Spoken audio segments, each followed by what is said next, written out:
જય શ્રી કૃષ્ણ. રાધે રાધે.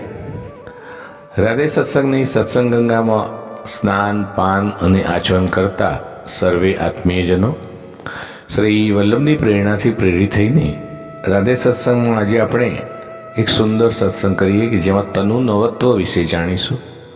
પુષ્ટિ માર્ગમાં શ્રી યમુનાજી તનુ નવત્વ પ્રદાન કરે છે.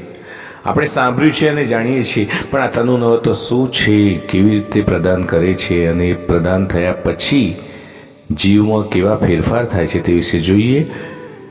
પરંતુ તે પહેલાં આપણે જો રાધે સત્સંગ ચેનલને હજુ સબસ્ક્રાઈબ ન કરી હોય તો સબસ્ક્રાઈબ કરશો, જેથી નિત્ય સત્સંગની જાણ આપને થઈ શકે. પ્રિયજનો, આપણો ભૌતિક દેહ અનેક જન્મોના દોષો, અપરાધો અને કામ, ક્રોધ, આ બધા દુર્ગુણોથી, અનેક પ્રકારની ગંદકીથી આ દેહ ભરેલો છે.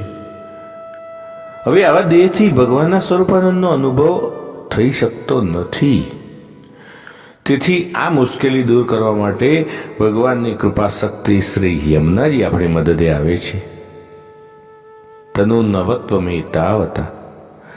શ્રી યમુનાજલનું પાન, શ્રદ્ધાપૂર્વક સ્નાન કરવાથી, તેમના ગુણગાન ગાવાથી આપણને શ્રી યમુનાજી તનુ નવત્વ પ્રદાન કરે છે. તનુ નવત્વ એટલે આ ભૌતિક શરીર બહારથી દેખાય તેવું જ દેખાય, પરંતુ તેનું આંતરિક બંધારણ અલૌકિક બને છે. અને આવા અલૌકિક બંધારણ વાળા દેહને ભૂખ, તરસ, થાક, ઊંઘ, વિષય વાસના વગેરેની કોઈ અસર થતી નથી.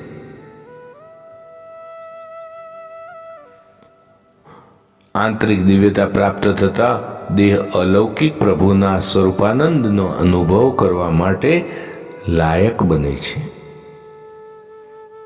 આવા દેહની બધી ઇન્દ્રિયો અલૌકિક બને છે અને આ જન્મમાં જ પ્રભુના સાક્ષાત સ્વરૂપાનંદનો આનંદ મળે છે.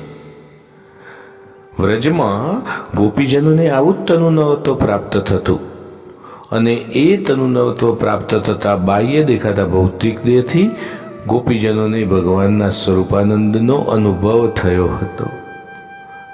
શ્રી મહાપ્રભુજી તેથી તો એમના અષ્ટકમાં શ્રી વિનંતી કરતા કહે છે, યમુનાજીને વિનંતી કરે છે,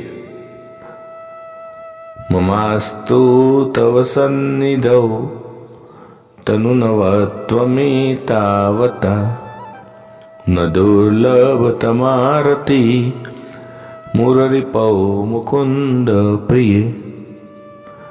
તો પ્રિયજનો, આ રીતે શ્રી મહાપ્રભુજી શ્રી યમુનાજીને તનુ નવત્વ માટે વિનંતી કરે છે. અને અલૌકિક દેહ પ્રાપ્ત થયા પછી શ્રી કૃષ્ણમાં પ્રીતિ થવી જરી પણ દુર્લભ નથી. તો પ્રિયજનો, આ સાથે આજના સત્સંગને શ્રી વલ્લભના ચરણોમાં સમર્પિત કરી અત્રે વિરામ લઈએ. ફરી મળીશું રાધે સત્સંગમાં નવા જ સત્સંગ સાથે. શ્રી વલ્લભાધીશ કી જય.